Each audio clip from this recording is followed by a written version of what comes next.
Let me ask you something. If you're watching this because you're thinking of moving to Calgary or Alberta, how much do you actually know about buying a home here? Not the stuff everyone talks about, the things that are actually different and completely different from Ontario and British Columbia. And we're gonna make a prediction right now.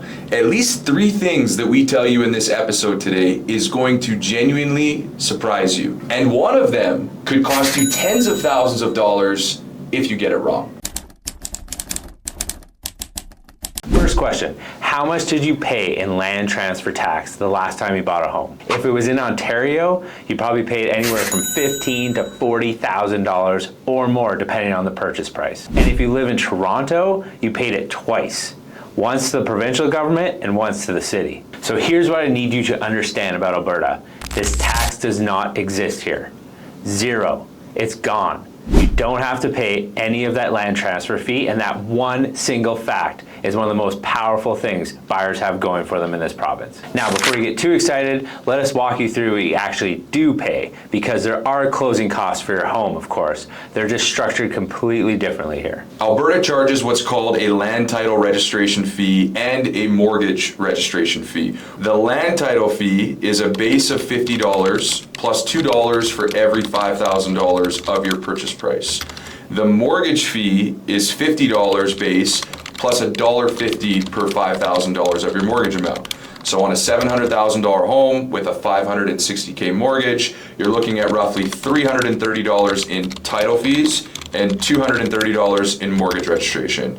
That's it. That's the government's cut. Yeah, so that difference has been huge for investors for years, and for the average home buyer, I mean, it's saving you as much as your down payment on some of these purchases, which is quite a lot different if you're buying in Ontario compared to Alberta. 100%, and BC. Now, obviously, there's some astronomical savings in Alberta versus BC or Ontario with that land transfer tax. We do still have closing costs you need to be aware of. You need to work with a Alberta real estate law firm / lawyer. That can range anywhere between $1,200 to $1,800. We're seeing a lot of title insurance nowadays as well, which can be anywhere between $200 and $400 depending on the purchase price. You also have a home inspection, which is ranging around $500 to $600. Yep. And if you're buying a condominium, you're likely going to pay for a condo doc review, which is about $350. So again, astronomical savings on that land transfer tax alone. There are some other fees to be considered as far as closing costs are concerned.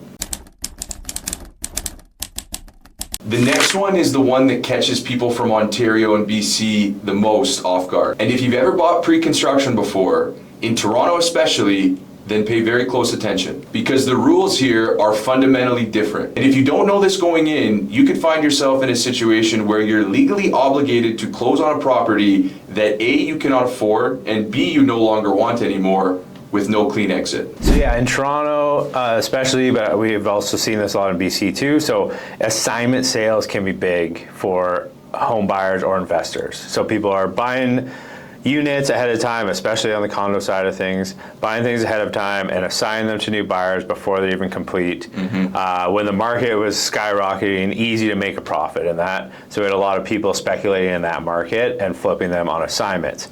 We've also seen people, though, assign things because things in their life have changed. So if you get in a condo project that's 2 or 3 years down the road, well, you might have a new job by then, or you might be moving somewhere else by then, or different circumstances. So now they want to assign the unit. That's not really a thing in Calgary. We've had a few builders start getting into that side of things to help some of the buyers from other provinces. However, overall, most builders do not want you to assign their units. If they do, they usually require their full permission to assign the unit, and you're not going to make any profit here like you would have in some of those markets in Ontario and BC when they were going through the roof. So it's not really a thing here. Most home builders don't recognize it. Some condo builders will, but you need to be really careful. We've had people buy homes from Ontario here, and now all of a sudden they're not coming here and don't want to close on the home anymore, but they still have to. If you need an early exit from something, you still need to close here most of the time, and then you can sell your home right after in most circumstances. And I think that's a fundamental difference in out here versus Toronto and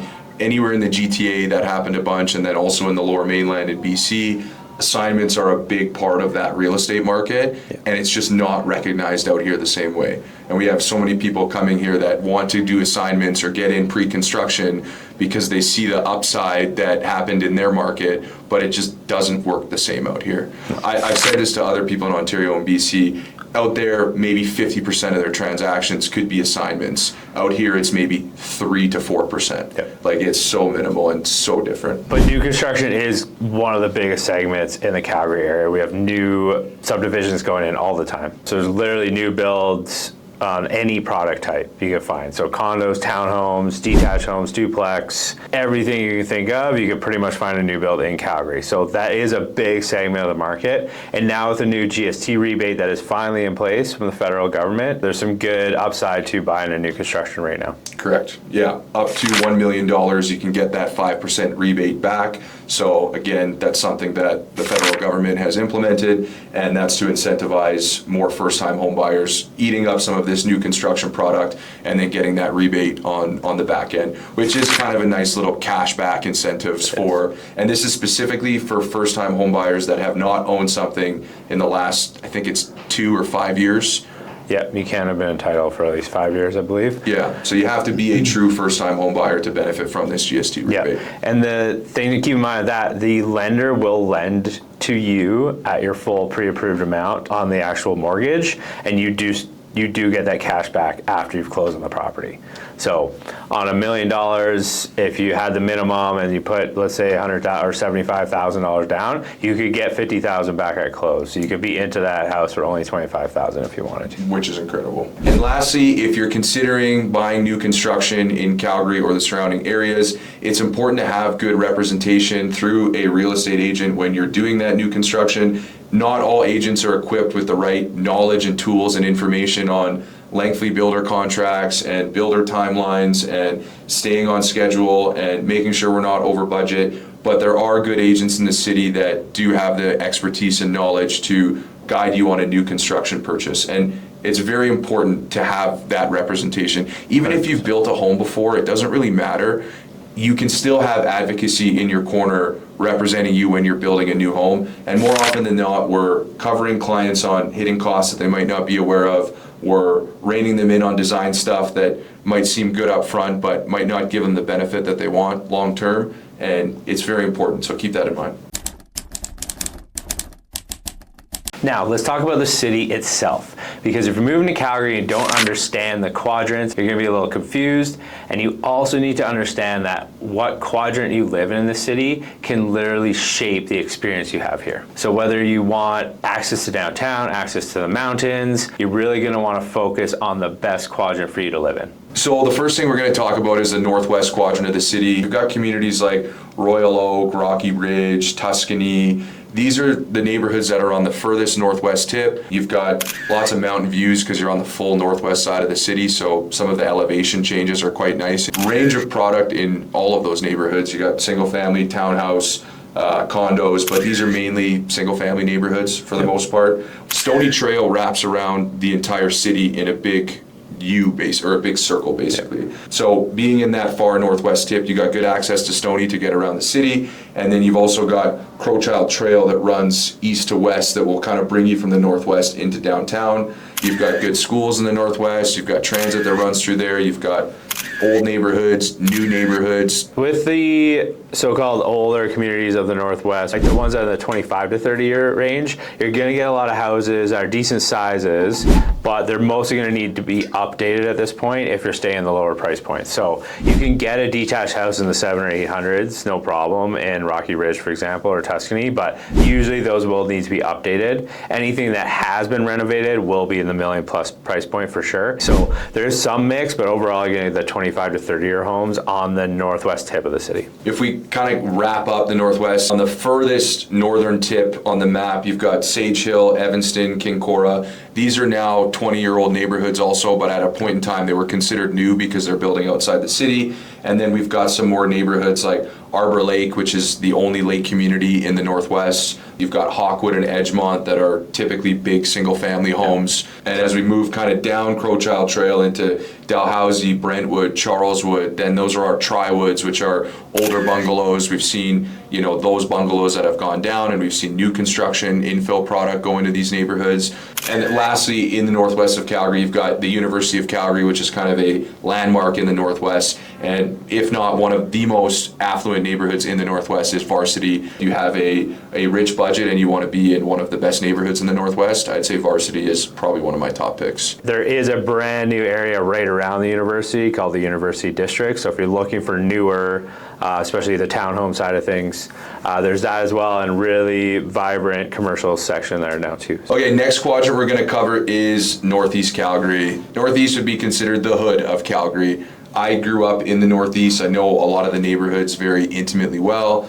You are going to get a better price point in the Northeast. Crime rates are a little bit higher on paper, but again, we're in Canada. It's not that bad down there. There's not people getting shot every morning. I mean, the Northeast, it's a big quadrant. Understand which areas you might want to avoid depending on your living situation. So don't be scared of a Northeast address. Just understand more of the neighborhoods and drill down to those. And that's something we can help you with too. But there are some good areas to have Northeast addresses. And the Northeast is a big melting pot. There's people from all different walks of life in the Northeast. You've got incredible ethnic cuisine in a lot of different spots in the Northeast, like a really good diverse food scene, which is awesome down there. The transit system is also pretty established in the Northeast because it's older neighborhoods mostly, so you have good access to kind of get around the city. Again, Stony Trail is going to be on the far east side of the Northeast, so you do get that accessibility, and it's also really close to the airport. A lot of international markets for food, different temples of different religions and backgrounds, so you kind of have a good mix of everything. Next quadrant we're going to talk about is Southwest Calgary, and if there is a specific neighborhood that you guys want us to cover, please put it down in the comment section below, and we can do a breakdown on that exact neighborhood that you requested. So let's jump into the Southwest. Southwest is probably the most affluent if you combine all the areas in the Southwest, for sure, of the entire city.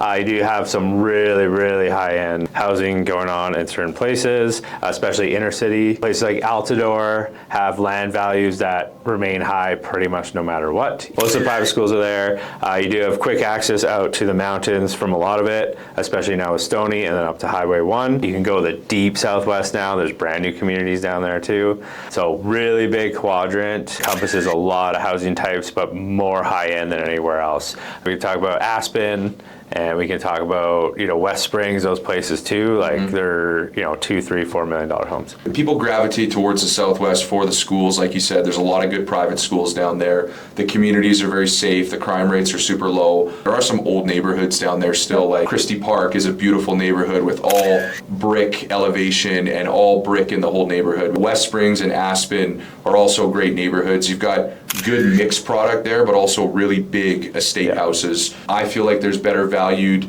money to be spent in different neighborhoods than Aspen. I think it's a great neighborhood. Again, schools is a huge driver for people in Aspen. Elbow Park is an amazing neighborhood. That is a old neighborhood built 100 years ago right by the Bow River, but you've got these massive lots and beautiful estate homes that have so much character and vibrancy. But as Andrew said too, the Southwest is very diverse. You've got old bungalows in certain neighborhoods that have been ripped down and they're now infills or half duplexes that are inner city. And then as Andrew said, you go deep Southwest down into like Sirocco and Belmont and all these new communities that are like less than 5 years old. You're outside of the city, but you're in a new community. If you're looking for something with a really good mountain feel, definitely check out Discovery Ridge in Southwest. It's completely different than almost any other community. Okay, next on the list is Southeast Calgary. I actually live in Southeast Calgary, so I can speak pretty intimately about it. If we look on the map again, you've got Fish Creek Park that kind of surrounds the core of the Southeast quadrant, and there's all these beautiful neighborhoods that are around Fish Creek Park, and we'll call that Southeast Center. So you've got neighborhoods like Parkland, Willow Park, Lake Bonavista, which is the oldest lake community in Calgary. You've got Canyon Meadows, which also has a beautiful Canyon Meadows golf course. Willow Park's got a golf course. But you've got beautiful renovations that have happened in these old neighborhoods. If you move up in the southeast pocket a little bit too, you've got neighborhoods like Acadia and also Fairview. These are 60s bungalows, typically on 50 by 120 lots. Some have been renovated, some are original. As we move further southeast, this is where some of those new construction neighborhoods, now they're not necessarily new anymore because some of these are like 15 years old, but Mahogany is a new lake community. Auburn Bay is also a lake community. A lot of families go here. And then you've got neighborhoods like Cranston, which is also in the southeast, but it borders the, part of Fish Creek Park and also the Bow River. Mackenzie Lake, another established lake community built in the 80s and 90s. And then you've got some more, I'd call them starter neighborhoods in the southeast, which would be our Mackenzie Town, our New Brighton, Copperfield, Douglasdale. Again, if there's a neighborhood that you guys want us to cover, put it down in the comments below. We want to keep this video as short and to the point as possible, and it would take us forever to cover all these neighborhoods. So this is just a quick summary on how the quadrants are actually divided. Let me paint you a picture. You just moved from Toronto, you sold your $1.1 million semi-detached home, and you bought a single-family detached 2,400 square foot home in Calgary for $750K. Here's what just happened to your annual cost structure and why so many people who make this move say they feel like they got a raise without even changing jobs. So here's some stats on property tax for you. So based on an assessed value of $706,000 for this year in Calgary, the increase in tax only works out to about $49 per year for the house from the city. Unfortunately, education tax did go up by over 20% this year in Alberta, so that gets added to your property tax. That being said, on a $706,000 home, you're only paying about $4,600 to $5,000 a year in tax. So it's pretty good overall. Compare that to the same price point in Toronto, you'd be $5,500 to $6,500 a year. So you're saving at least $1,000 a year just in property tax here in Calgary. And what's interesting in this article is the city of Calgary is actually frustrated by the provincial education increases. They've publicly called it out. Calgary remits over $1.2 billion in education tax to the province annually, the highest of any Alberta municipality on a per capita basis. The city has even considered sending separate bills to make it clear who's raising what. So when your total tax bill goes up, understand why. The city's portion is actually among the most restrained in Canada. Now jumping into the big picture of taxes, so a big advantage here is obviously sales tax. We only pay the 5% GST on our sales in Alberta. So that's big savings compared to some other provinces paying up to what 9.5% extra on top of that for your PST or lumped into your HST now. The other thing is income tax. Provincial income tax is way lower in Alberta compared to most provinces, especially the eastern provinces. So you could be saving 10 to 15% on your income every year just by moving to Alberta. So when I moved back to Alberta from Quebec, I basically got a giant raise immediately just from moving back to the province on my income tax and my sales tax. So the average family is seeing savings between $1,000 and $1,500 a month back in your pocket by moving here, and we usually see families moving to either a lower price point or getting a lot more for the same housing price point, so you're better off there as well. Next on the list is heating, utilities, and how Alberta homes are actually built. Here's something nobody puts in the relocation brochure. Alberta homes are engineered for cold completely different than other parts of Canada. And the energy infrastructure that runs underneath all of it is completely different from what you're used to. If you're moving from Vancouver or coastal BC, then this is going to feel like a completely different planet. So natural gas in Alberta is the default. Most of our heating across the entire province is done by natural gas. Even side heaters like for garages and everything, we run on natural gas. Your water heater, water tank is most likely going to be run on natural gas. And the nice thing is natural gas is 20 to 22 times cheaper than electricity. Mm-hmm. So you do have that efficiency and hopefully, some relief on your energy bill side of things, especially if you're coming from Eastern Canada. Again, like you stated, if you're coming from the West, you're probably going to be paying more here for heating because it is cold here more often.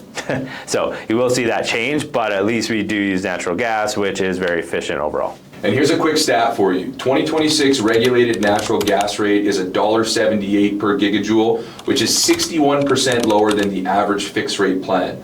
The federal carbon tax on natural gas was also eliminated on April 1st, 2025. So there's some additional cost savings there as well. Now on the electricity side, because we do have an open market here, the rates do fluctuate a lot and the bills can fluctuate with that. So the Alberta government did come in last year and put a maximum on that of 12 cents per kilowatt hour on the electricity side. So at least there is a cap on that now. Although most of the time, if you're on a floating electricity rate, you do see the best price. So you can often lock in at a lower rate for a certain amount of years with most of the providers, 3 years, 5-year plans. So locking in at a low rate when rates are quite low is something most people will do here, and it can save you a lot of money over time. The problem here, though, with the electricity side is that a lot of companies do get payments for infrastructure building, so you will see some high transmission fees and other fees on your electricity bill, even if the actual electricity you're using is quite low. On average, we're seeing your run-of-the-mill 2,000 square foot single-family home. Utility bills range anywhere between $300 to $400 in those colder winter months, depending on how cold it is. Obviously, those bills are going to be significantly less in the summer months. Unless you're running air conditioning, obviously you're going to have a bit of a bump in electricity, but overall, the utility bills out here are fairly manageable. Actually, that's a good point, though. Let's touch on air conditioning. Not as popular here as it is in Eastern Canada, especially where it is very humid in the summer. Here, it's getting more popular, especially as more people have moved to Alberta the last few years. But overall, a lot of people that have been in Alberta for a long time don't have air conditioners. So to wrap up, in Alberta, it is cold in the winter. However, our temperatures fluctuate a lot here. So we will get warm days in the winter too, whereas in Eastern Canada, you'll see 1 or 2 months straight of cold weather sometimes. Here, it's usually like a week max, and we're back into anywhere from 5 to 10 degrees. So that's going to affect your bills quite a lot here, and how your house is constructed. And the other thing, in the summer, although it can get hot into the high 30s, at night in the summer, the temperature usually drops here quite a bit, like down to the low single digits sometimes, even in the middle of summer. So we act more like a desert that way. So something to keep in mind, if you are stressed about spending money on air conditioning coming here, you might want to try not having it at night. If you open the windows or put your HRV on in your home and circulate the air, you can actually cool it down quite quickly. So there's some big differences here in the weather and how it will affect how you use your home and how much you pay for your services. If you're planning a move to Calgary or Alberta, or you're already here and you're just trying to understand the market better, please make sure you get informed before you're in a deal. And the people who win in this market are the ones who understood it before everyone else figured it out. We hope you guys enjoyed the segment today. If you have any questions on some of the neighborhoods or quadrants we covered, please drop them down in the comment section below. And if you got some value from today's video, please consider subscribing. There's about 60% of our audience that is not subscribed, so we would love to continue putting out awesome content. And we will see you guys on the next one.